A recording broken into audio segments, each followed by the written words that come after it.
ঈদের বাকি আর মাত্র ২ সপ্তাহ। এর আগেই মুক্তির মিছিল থেকে জঙ্গলি সিনেমা সরিয়ে নিলেন সংশ্লিষ্টরা।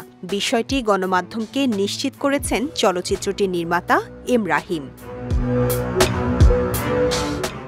ঈদে মুক্তির কথা থাকলেও শেষ মুহূর্তে এসে সিনেমাটির মুক্তি পিছিয়ে দেওয়ার কারণ হিসেবে নির্মাতা জানিয়েছেন সময় স্বল্পতার কথা। তিনি বলেন, টানা শুটিংয়ের পাশাপাশি ভারতে চলছিল জঙ্গলির পোস্ট প্রোডাকশনের কাজ এবং একই সাথে ঢাকায় চলছিল ছবিটির ডাবিংও। তবে সবশেষ ঘূর্ণিঝড় রিমালের প্রভাবে জঙ্গলির শুটিং সেট ক্ষতিগ্রস্ত হয়।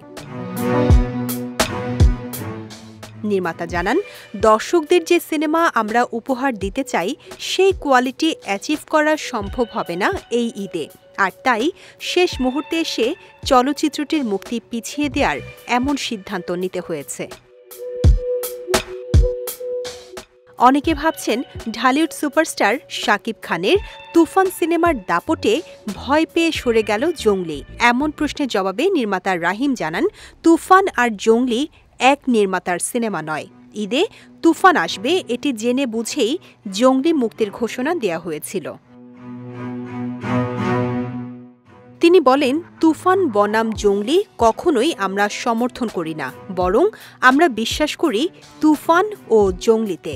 ইন্ডাস্ট্রির স্বার্থে দুটি ছবিরই ভালো ব্যবসা করতে পারা উচিত, তাহলেই ইন্ডাস্ট্রি গ্রো করবে। শান দিয়ে চলচ্চিত্র পরিচালনায় অভিষেক ঘটে এম রাহিমের। ওয়ালটন ফ্রিজ কিনে অনেকের মতো আপনিও হয়ে যেতে পারেন মিলেনিয়াল।